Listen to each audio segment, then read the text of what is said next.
자, 한번 따라합니다. 천금 같은 기회를 만났을 때, 천금 같은 기회를 만났을 때, 천금 같은 기회를 만났을 때, 천금 같은 기회를 만났을 때, 이런 제목으로 은혜를 나누겠습니다. 보통의 경우 인생을 살다 보면요, 세 번 기회가 주어진다, 세 번 기회를 만나게 된다, 이런 이야기를 참 우리가 듣습니다. 누가 그런 이야기를 처음 시작했는지 알 수가 없죠. 그렇지만 저도 어릴 적부터 인생을 살아갈 때 세 번의 기회는 있는 거야. 그 기회를 놓쳐서는 안 돼. 이런 말을 많이 들었던 것 같아요. 아마 여러분들도 마찬가지일 것입니다. 그래서일까요? 실제로 일생삼회라는 책이 있습니다. 바로 다음과 같은 책인데요. 일생삼회.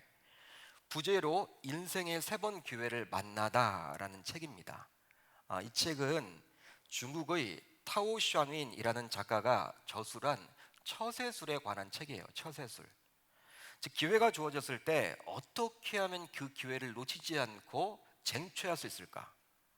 그런 목적에서 기록된 책입니다. 즉 기회가 주어졌을 때 어떻게 말하고 어떤 자세를 가져야만 하는지에 대해서 이 책은 말을 해주고 있어요. 그만큼 사람들은요, 자신에게 기회가 주어졌을 때 그 기회를 놓쳐서는 아니 된다, 쟁취해야 한다, 이렇게 이야기들을 합니다. 특별히 다시는 만나기 어려운 천금 같은 기회라면 그 기회를 어떻게 해서든지 붙잡으려고 하죠. 저도 그렇고 여러분들도 아마 마찬가지일 거예요. 예를 좀 들어보겠습니다. 만약 많은 돈을 벌 기회가 나에게 주어졌다. 여러분 그런 기회는 어떻게 해야 돼요? 잡으려고 하겠죠. 많은 돈을 벌 기회. 잡아야만 한다고 여러분들이 생각을 하실 거예요. 아마도. 또 좋은 일자리를 얻을 기회가 나에게 주어졌어요. 이 청년들 같은 경우에는 좋은 일자리가 중요하잖아요. 또 이직을 할 때도 마찬가지 아닙니까? 좋은 일자리, 좋은 연봉, 높은 연봉, 그런 기업에 입사할 기회가 주어졌다. 잡아야 된다고 생각을 할 것입니다. 또 자녀가 좋은 환경에서 공부할 기회라면 그런 기회만큼은 놓쳐서는 아니 된다. 어떻게 해서든지 붙잡아야 한다. 아마 다들 그렇게 생각을 하실지도 모르겠습니다. 실제 성경을 보게 되면 자신에게 주어진 기회를 붙잡았던 인물이 나오죠. 대표적인 인물이 바로 누구냐면 아브라함의 조카였던 롯이었습니다. 아브라함의 조카였던 롯.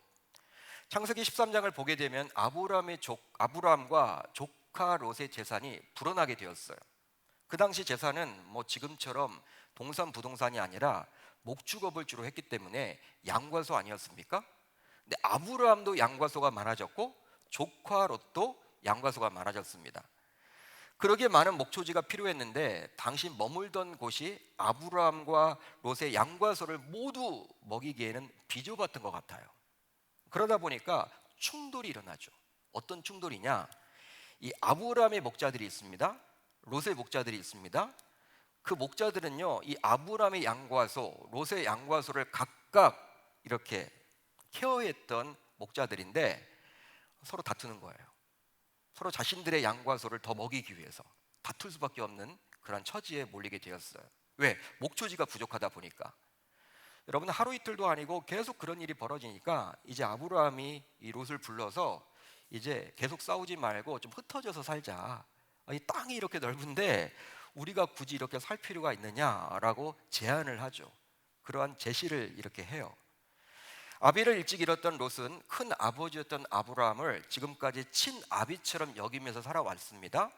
이제 세월이 흘러서 어느덧 롯도 장성하게 되었고 많은 재산을 가지게 되었어요. 물론 그 재산의 미천은 모두 아브라함이 대주었지만 아무튼 이 롯 자체도 재산이 많아졌습니다. 양과소가 늘어났어요. 여러분 롯도 사람인지라 이제 장성했기 때문에 뭐 이제 독립하고자 싶은 마음이 있겠죠. 언제까지 이 큰아버지 밑에서 살아갈 수 있단 말입니까? 좀 독립하고 싶은 마음이 있었겠죠. 하지만 아랫사람 입장에서 이렇게 윗 어른을 찾아가서 독립하겠다고 말할 수는 없어요. 당시 상황 가운데, 이 고대 상황 가운데, 이 가부장적인 사회 가운데 여러분 이렇게 아랫사람인 롯이 이 큰아버지 찾아가 가지고 이제 좀 저 독립시켜 주십시오 이렇게 말할 수는 없는 거예요. 쉽지 않죠. 그렇게 할 수 없는 것입니다. 그렇게 했다가는 배은망덕하다 그런 이야기를 했겠죠.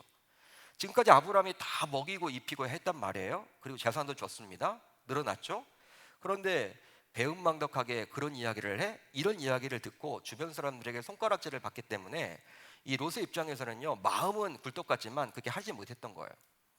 그런데 어느 날 갑자기 아브라함이 부르더니, 자신을 부르더니 갈라서 자고 하니까 이 롯의 입장에서는요, 그런 기회를 붙잡고 싶었던 것이죠. 놓치기 싫었던 것이죠.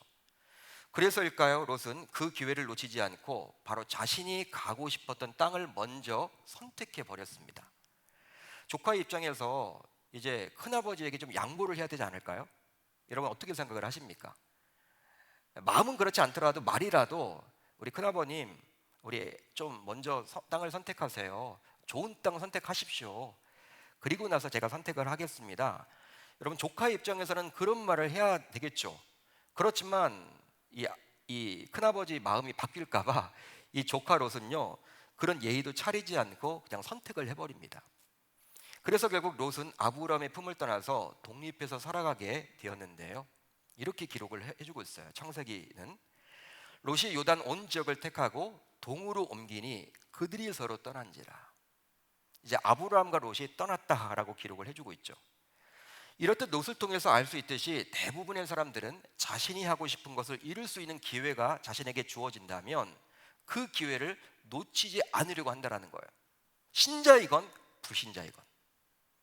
여러분 자신이 하고 싶은 것들이 있죠? 근데 그게 여러분 막상 주어지면요, 그것은 쟁취해야 한다, 그렇게 여긴단 말이에요. 이것에는 신자 불신자가 뭐 구별되지 않는 것 같아.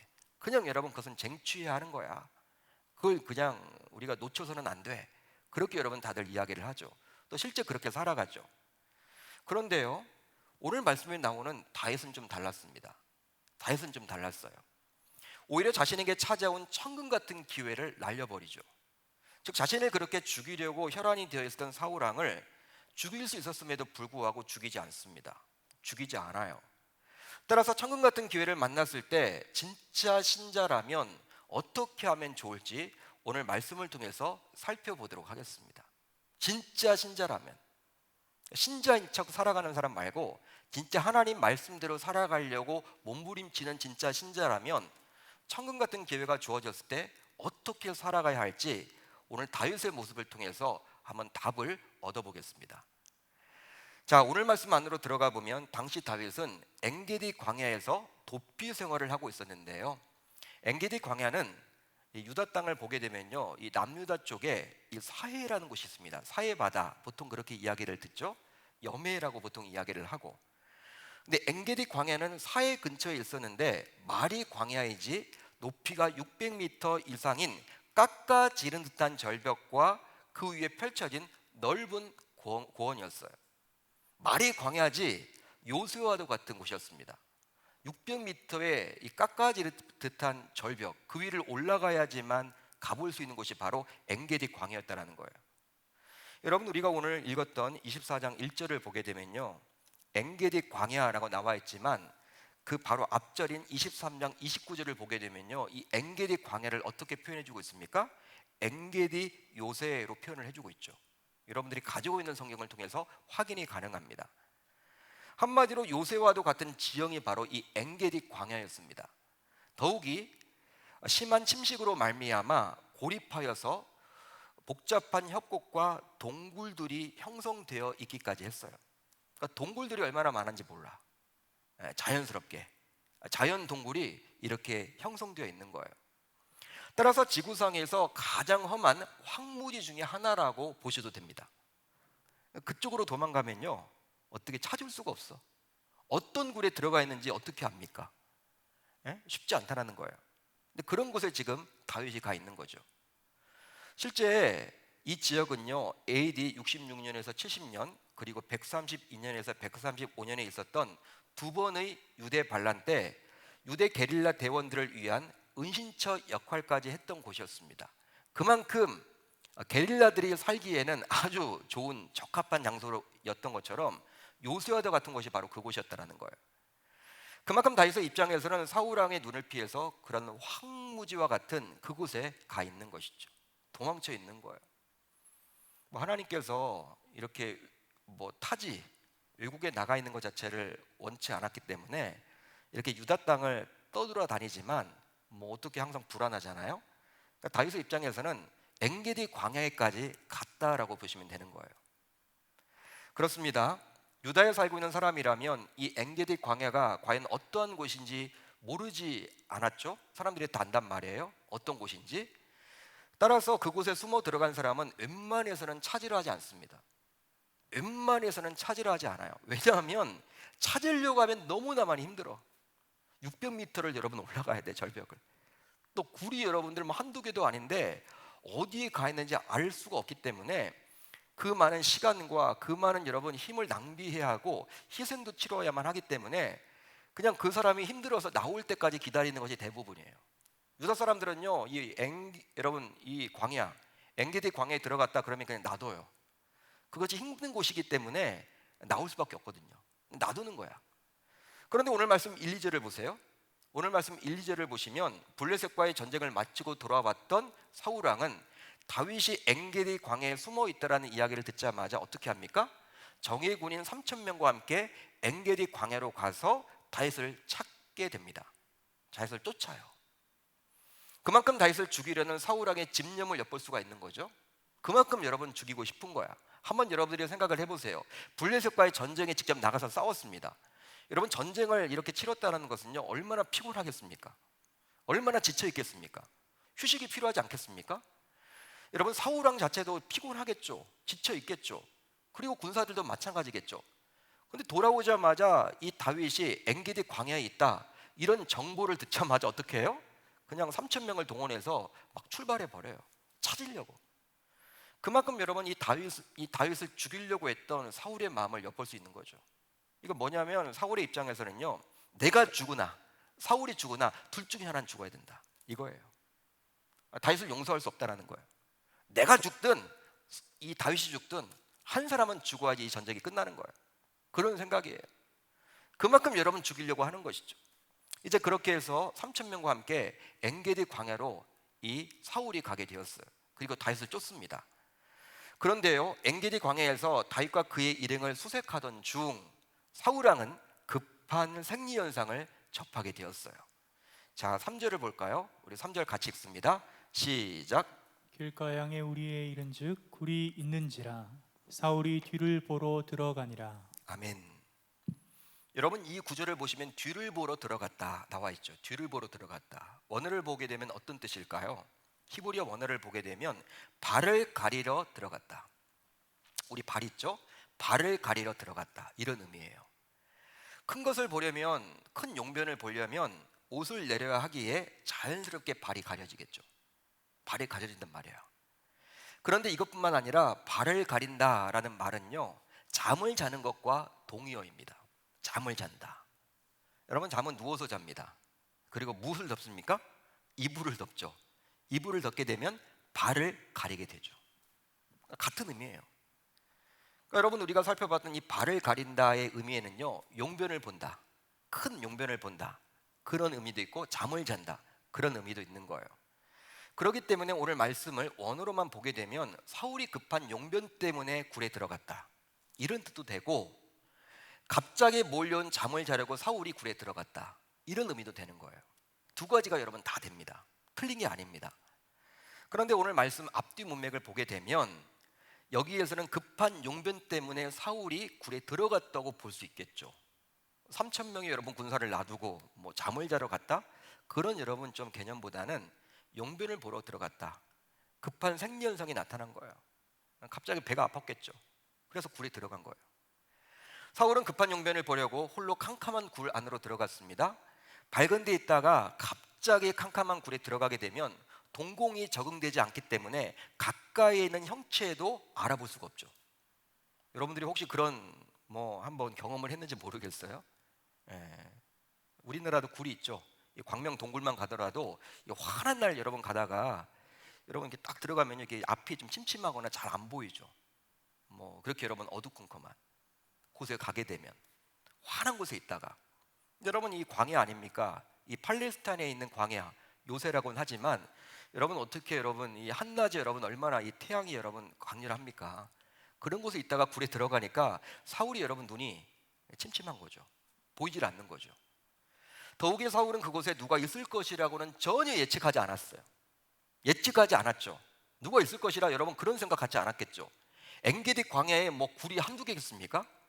여러분 엄청나게 많기 때문에 그 안에 누가 있지 않다라고 생각했기 때문에 갑옷도 벗고 무기도 내려놓고 투구도 벗고 허리띠도 풀고 쪼그리고 앉아서 용변을 보는 것이죠. 뭐 사람이 있고 여러분 인기척이 있다, 사람이 있는 것처럼 느껴진다, 어떻게 여러분 그런 행동을 하겠습니까? 할 수가 없어요. 그러니까 여러분 안심하고 그냥 용변을 보는 거예요. 한마디로 그 순간에는 사울이 그렇게 철저하게 준비했던 3천 명의 군사가 아무 소용이 없는 거예요. 아무 소용이 없는 거죠.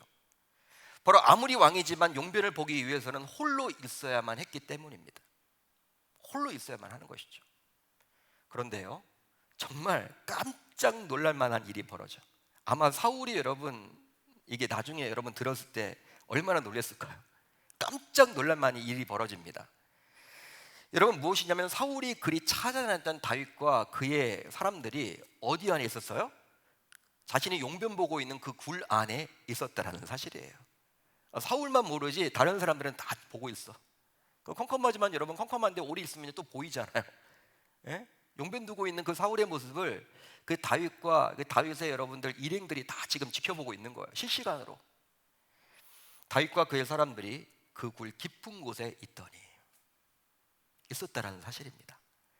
엔기디 광야의 굴이 한두 개가 아닐 텐데 사울이 용변을 보러 들어간 굴이 하필이면 다윗과 그의 일행이 숨어 있었던 굴이라니 이것을 우연의 일치라고 볼 수 없겠죠. 이건 여러분 우연의 일치 아닙니다. 확률적으로도요, 여러분 거의 불가능한 일이 지금 벌어진 거예요.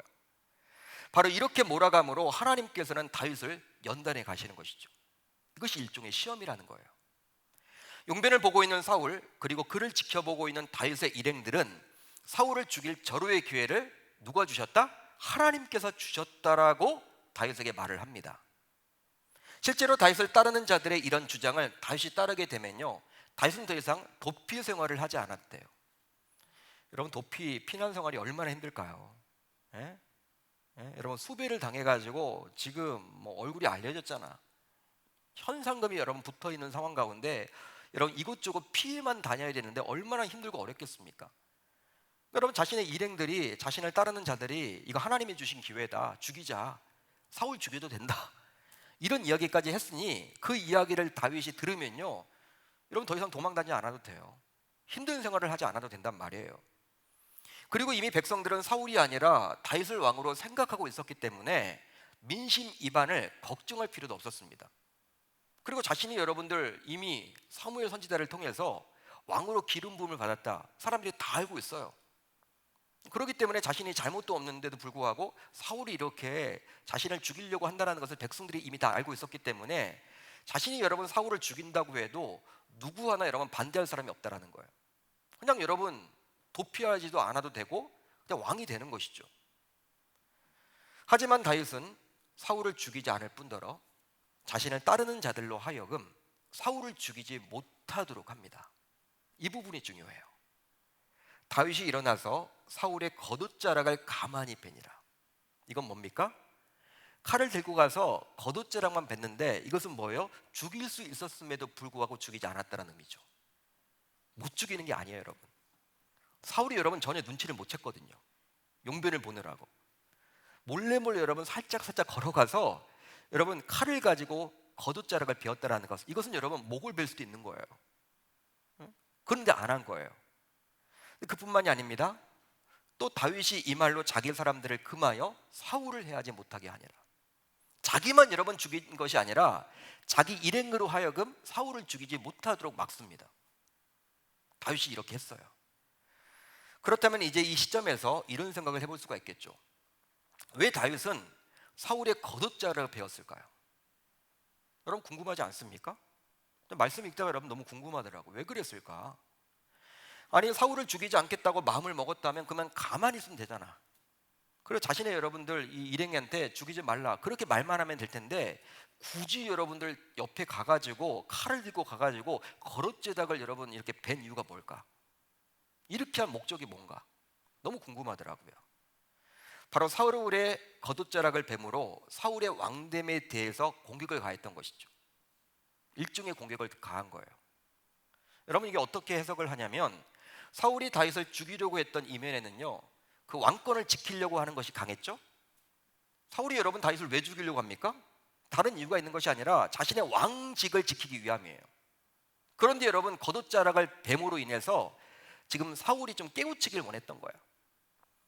당신이 아무리 왕이지만 왕직을 지킬 수 없다. 왕직은 하나님이 지켜주셔야지 지키는 것이지, 당신이 그렇게 아무리 지키려고 해도 용변 볼 때 보니까 내가 이렇게 옷자락까지 딱 된 걸 보면 당신의 목도 이미 날아갈 뻔했다.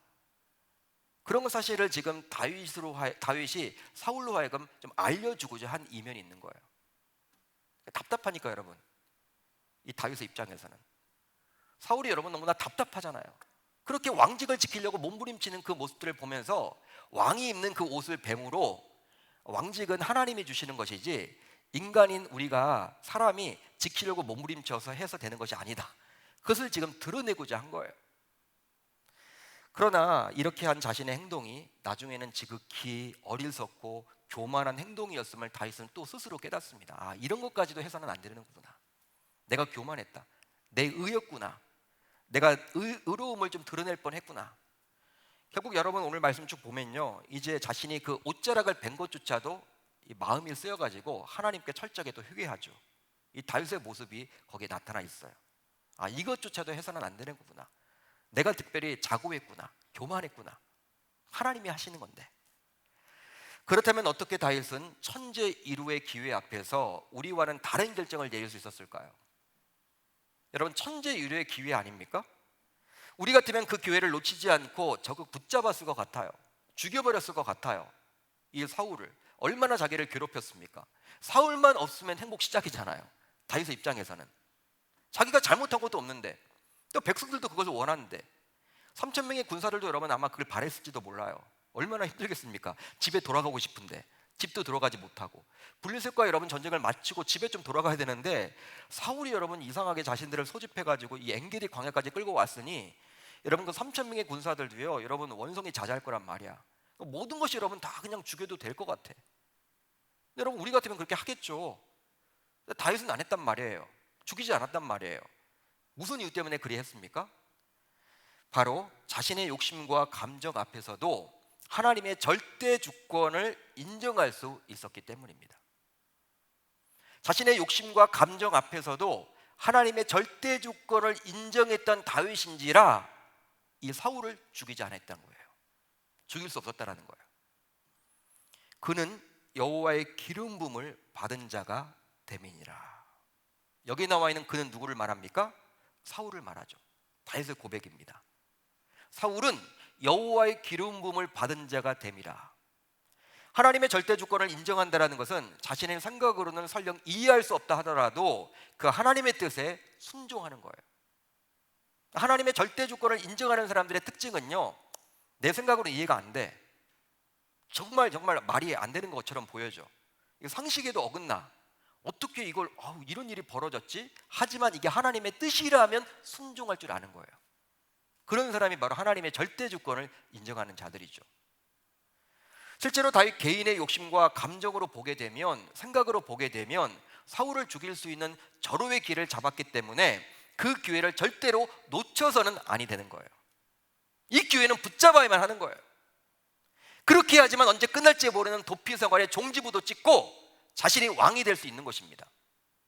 이미 기름 부음을 받았잖아요. 언제 왕이 될지는 몰라. 그렇지만 이 절호의 기회를 내가 쟁취한다면 이제 왕이 되는 거죠. 여러분, 사람들은 그렇게 이야기한단 말이야. 잡으려고 한단 말이야. 그런 것들을 붙잡아야 한다고 이야기를 하겠죠. 그러기에 사울왕을 죽일 수 있을 때 죽이는 것이 바로 다윗 개인의 욕심과 감정과 생각이라 할 수 있습니다. 다윗도 사람인데, 저와 여러분들과 성정이 같은 사람인데, 다윗 개인의 생각으로 보게 되면, 감정으로 보게 되면, 욕심으로 보게 되면 사울왕을 죽이는 것 자체가 기회예요. 기회. 하나님이 주신 기회라고 여기겠죠. 그러나 다윗은 자신의 욕심과 감정과 생각보다도 하나님의 절대 주권이 우선이었습니다.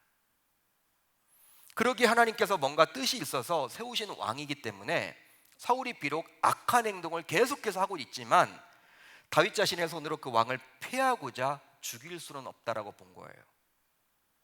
즉 사울이 하나님의 기름 부음을 받은 자이기 때문에 오직 하나님만이 그 왕위도 폐할 수 있다라고 다윗은 생각했던 것이죠. 떠올렸던 것이죠. 보았던 것이죠. 내가 할 수 있지 않아. 내 영역이 아니야. 하나님만이 하실 수 있어. 하나님이 기름 부어 세웠기 때문에 하나님이 책임져 주시겠지. 하나님도 벌도 하나님이 내리시겠지. 내가 할 수 있는 게 아니야. 한마디로 다윗은 자신의 손이 아니라 하나님의 손에 사울을 맡겼습니다. 실제로 오늘 우리가 살펴보고 있는 사무엘상 24장을 집에 가서 여러분 쭉 읽어보세요. 한번 1절부터 쭉 읽어보시면요, 한 가지 사실을 발견할 수 있는데, 다른 장에서는 볼 수 없는데 이 손이라는 단어가 무려 11번이나 등장을 해요. 손. 24장의 특징이에요. 24장에는 놀랍게도 손이라는 단어가 11번이 나온다니까요. 제가 쉬어봤어요. 11번 나와요. 따라서 다윗은 자신의 손으로 삶의 문제를 스스로 해결할 기회를 잡았다고 볼 수도 있겠죠. 다윗의 손, 이런 얘기 많이 나와요. 즉 손을 들어서 한 번만 휘두르게 되면 이젠 고생 끝 행복 시작이라고 볼 수도 있습니다. 하지만 다윗은 자신의 손을 내려놓습니다. 자신의 손을 내려놓아요. 이것은 바로 자신의 힘과 감정과 생각을 내려놓은 것이죠. 자신의 손을 내려놨다는 것은요, 자신의 힘과 생각과 감정을 내려놓은 거예요. 그러면서 다윗은 하나님의 손만 의지하겠노라고 다짐을 합니다. 하나님의 손만 의지하겠다, 결단을 하는 거예요. 이런 힘든 광야 생활을 몸소 겪었기 때문에 다윗은 이런 고백을 시로 남기기까지 했습니다. 아주 유명한 구절인데요, 시편 138편 7절이에요. 우리 한번 같이 읽어봅니다. 시작. 내가 환난 중에 다닐지라도 주께서 나를 살아나게 하시고 주의 손을 펴사 내 원수들의 분노를 막으시며 주의 오른손이 나를 구원하시리이다. 아멘. 너무 은혜롭죠. 너무나도 은혜로워요. 주의 손을 펴사 내 원수들의 분노를 막으시며 주의 오른손이 나를 구원하시리다. 할렐루야. 할렐루야. 다윗이 고백하고 있는 거예요. 신앙의 고백입니다. 여러분, 이런 신은요, 하나님의 절대 주권을 인정할 수 있는 자만이 고백할 수 있는 믿음의 고백이라 할 수 있어요. 하나님의 절대 주권, 하나님의 손에 달려 있는 거야. 내 손으로 하는 게 아니야. 앞에서도 잠시 언급했던 아브라함의 조카였던 롯은 어떻습니까? 롯을 보게 되면 하나님의 마음보다도 자신의 욕심과 감정과 생각이 앞섰던 인물이라고 감히 말할 수 있습니다. 반면에 아브라함은 롯과는 분명히 달랐죠. 자, 창세기 13장 안으로 들어가 보겠습니다.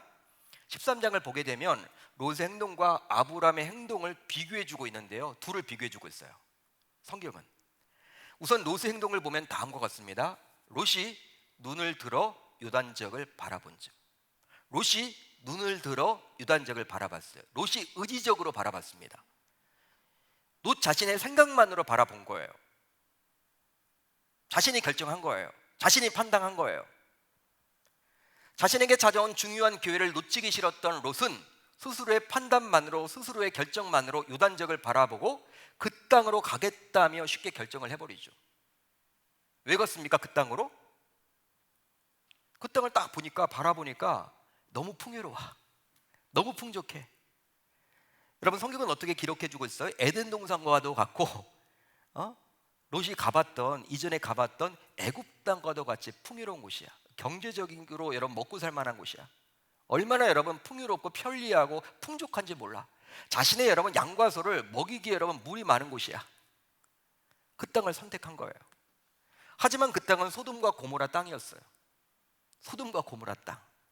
후에 롯은 이 결정으로 큰 어려움을 당하게 되죠. 소돔과 고모라가 여러분 얼마나 화려합니까? 편리합니까? 근데 동성애가 있는, 하나님이 가장 싫어하는 그런 악행이 있는 곳이 바로 그 소돔과 고모라 아닙니까? 그걸 알아보지 못하고 자신의 여러분 육안으로 봤을 때 너무 좋으니까 그 땅을 선택해서 갔다가 나중에 여러분 말로가 젖지 못하죠. 롯이 얼마나 여러분 고생합니까? 반면에 아브라함은 어떻게 행동할까요? 다음과 같이 행동을 합니다. 여호와께서 아브라함에게 이르시되 너는 눈을 들어 너 있는 곳에서 북쪽과 남쪽 그리고 동쪽과 서쪽을 바라보라. 아브라함이 엎드려 있었어요. 엎드려 있다가 하나님이 보라 할 때 봤습니다.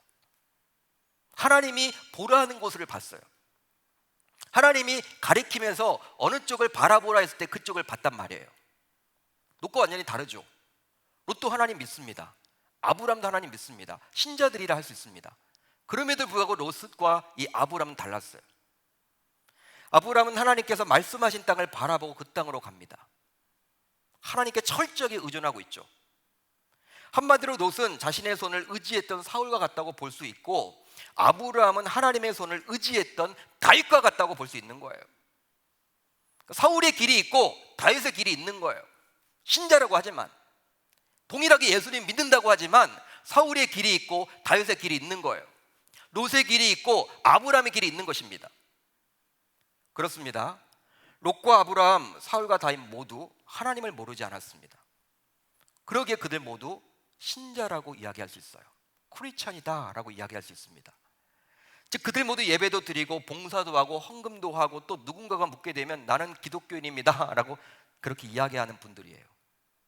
하지만 롯과 사울은 자신의 힘과 감정과 생각에 의존했다면, 아브라함과 다윗은 하나님의 힘과 마음과 뜻이 더 중요했기에 그 하나님께만 의존하며 살았던 자라 감히 말할 수 있는 거예요. 이게 다른 거예요. 그러기에 이제 이 말씀을 듣는 저와 여러분들 모두 오늘 말씀에 나온 다윗처럼 자신의 욕심과 감정보다도 여호와 하나님의 마음을 더 중시 여기며 그 하나님의 절대 주권에 승복할 줄 아는 주의 종들이 되어야 할 줄로 믿습니다. 다음으로, 아무리 친한 사람이라도 그 사람의 말보다 진리인 하나님의 말씀에 귀를 기울였기 때문입니다. 다윗은요, 아무리 친한 지인의 말이라도 그 사람의 말보다 여호와 하나님의 말씀에 귀를 기울였기 때문에 사울을 죽일 수 없었던 거예요.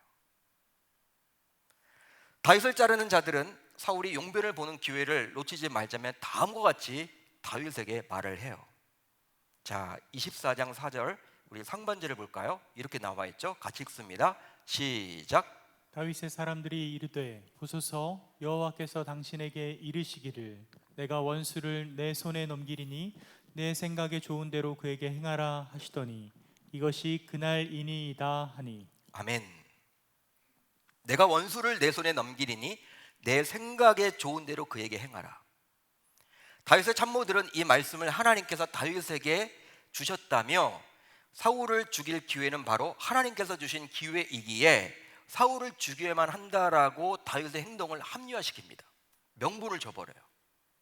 아니 다윗이요, 하나님께서 당신에게 원수 갚으라고 하시지 않았습니까? 근데 그 기회가 지금입니다. 갚으세요. 하나님의 말씀 아닙니까?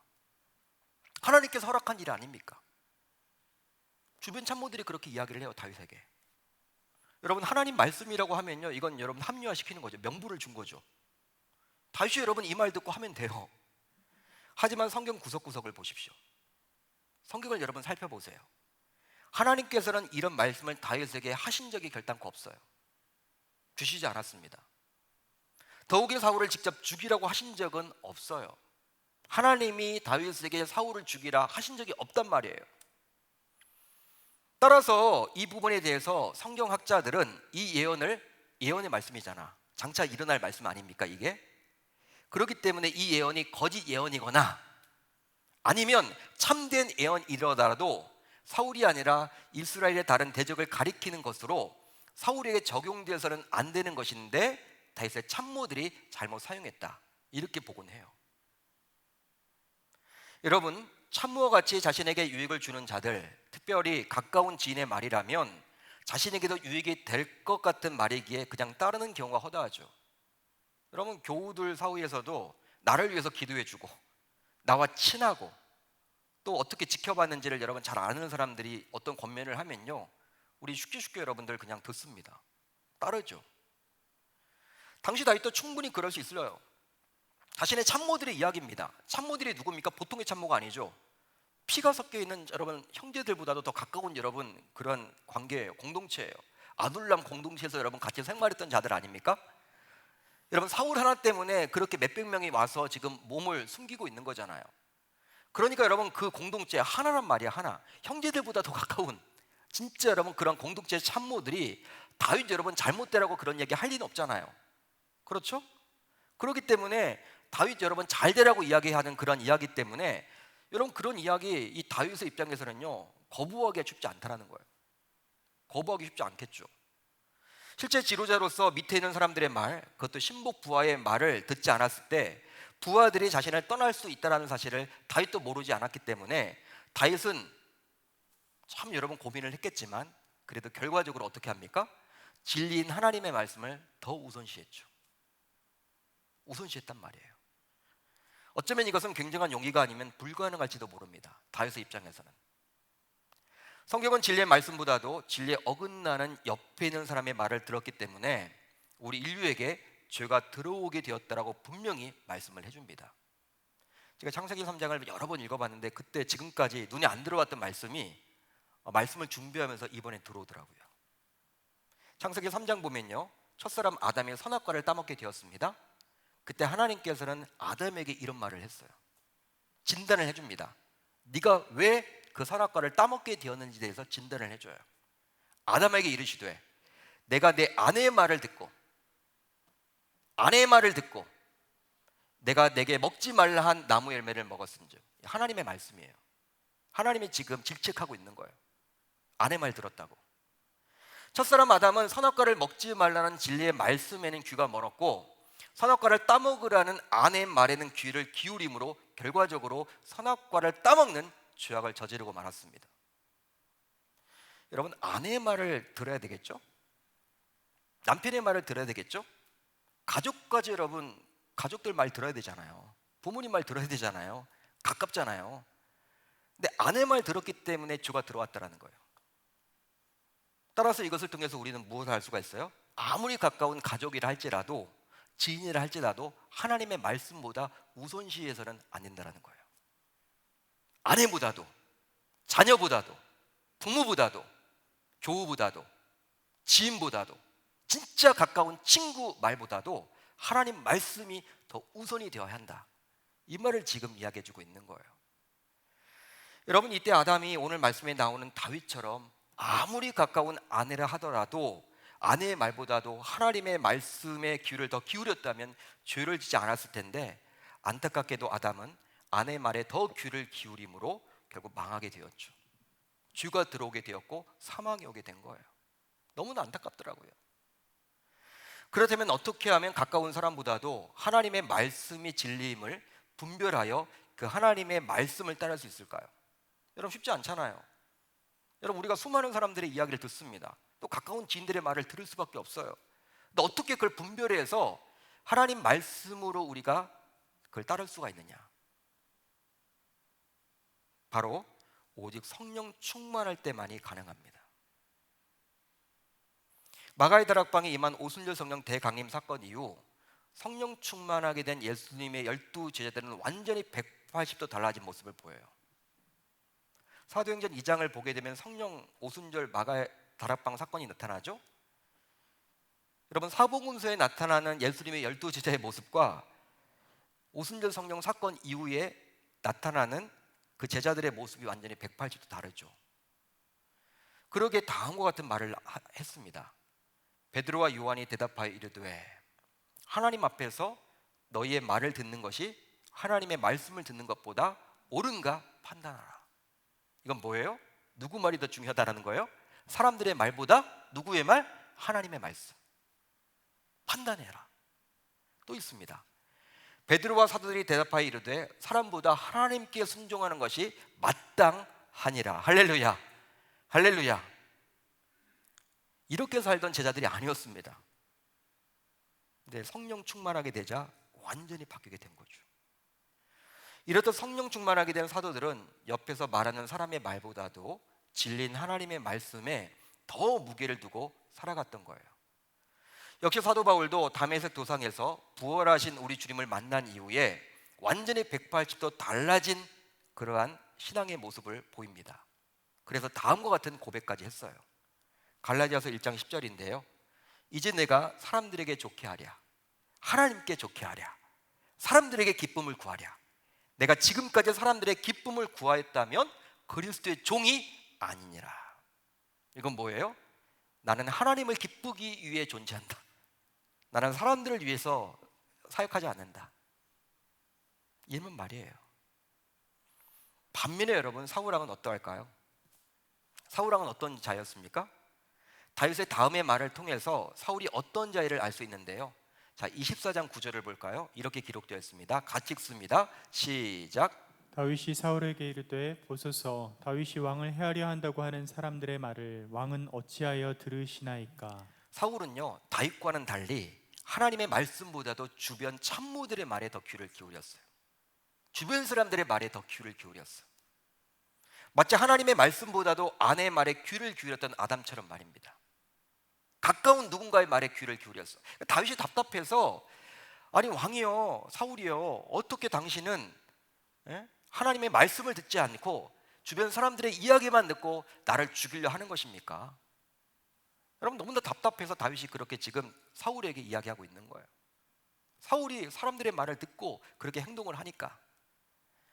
그렇습니다. 인생을 살다 보면 수많은 사람들의 이야기가 우리 귀에 들려지곤 합니다.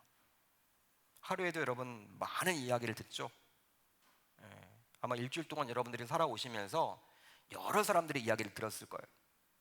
그럴 때마다 우리는 오늘 말씀에 나온 다윗처럼, 사도행전에 나온 사도들처럼, 또 사도 바울처럼 언제나 귀를 밝게 하여 이 사건에 대한 하나님의 말씀은 어떠한가, 하나님의 뜻은 뭔가, 이것을 연상하여 옆에 있는 사람의 말보다도, 지인의 말보다도, 가족의 말보다도 하나님의 말씀에 더 귀를 기울일 수 있을 줄로 믿습니다. 이제 말씀을 정리하겠습니다. 천금 같은 기회를 만났지만 다윗은 자신의 욕심과 감정 앞에서도 하나님의 절대 주권을 인정했어요. 또 아무리 친한 사람이라도 그 사람의 말보다 진리의 하나님의 말씀에 더 귀를 기울였습니다. 그러다 보니 다윗은 그 천금 같은 기회를 놓쳐버렸죠. 하지만 하나님의 시험을 가뿐히 통과함으로 결과적으로 하나님께서 다윗의 앞날을 책임져 주셨습니다. 그렇다면 우리도 다윗처럼 살아야만 하지 않을까요? 여러분, 사울의 길이 아니라 다윗의 길로 가야 되지 않을까요? 진짜 신자인 다윗처럼 말입니다. 사울은 신자이긴 했지만 하나님의 절대 주권보다도 자신의 욕심과 감정과 생각이 우선이었고, 하나님의 말씀보다도 주변 사람들의 말에 더 귀를 기울였죠. 그러다 보니 사울이 어떻게 생각했습니까? 자신의 인생을 자기가 책임지려고 했어. 왕직을 유지하려고 했어. 자신의 인생 내가 책임지려고 했지만 어떻게 해요? 힘은 힘인 대로 들지만 되는 일이 없어요. 사울은 되는 일이 없어. 힘들어져. 점점 하락의 길로 가는 거예요. 따라서 이 말씀을 듣는 우리들 모두 사울이 걸어갔던 길이 아니라 다윗이 걸어갔던 길을 택함으로 아무리 천금 같은 기회를 만났다 하더라도 반드시 하나님께 먼저 묻는 지혜로운 자들이 모두 다 되셔야 할 줄로 우리 주님의 이름으로 축복합니다. 여러분, 우리가 천금 같은 기회를 만났다고 칩시다. 내가 보기에 천금 같은 기회인 거예요. 여러분, 천금 같은 기회를 만났어. 진짜 돈을 많이 벌 수 있는 기회를 만났어. 진짜 자녀들을 여러분 교육시킬, 좋은 환경에서 교육시킬 그러한 기회를 만났어. 진짜 여러분 좋은 일자리를 내가 구할 기회를 만났어. 내가 보기에는 그게 천금 같은 기회야. 하나님께 물으셔야 돼요. 하나님이 보기에는 그건 어떨 때는 그거 시험일 수 있어요. 우리를 시험하고자 하는 다윗에게 주셨던 그 시험처럼 우리를 시험하는 것일 수 있어요. 그 기회라면, 하나님이 주신 기회라면 당연히 잡아야 되겠죠. 뜻을 묻고. 그렇지만 그게 시험이라면 오늘 말씀에 나와 있는 다윗처럼 그 시험은 통과해야 할 것이라는 사실이에요. 저와 여러분들 모두 오늘 말씀에 나와 있는 이 다윗의 길 꼭 걸어가셨으면 좋겠고, 아무리 힘들고 어려워도 천금 같은 기회를 만났다 하더라도 그것이 하나님께서 주신 기회인지를 먼저 묻는 저와 여러분들이 다 되셔야 할 줄로 우리 주님의 이름으로 축원합니다. 그런 인생을 살아가겠다고 다짐하고 결단할 수 있기를 바랍니다.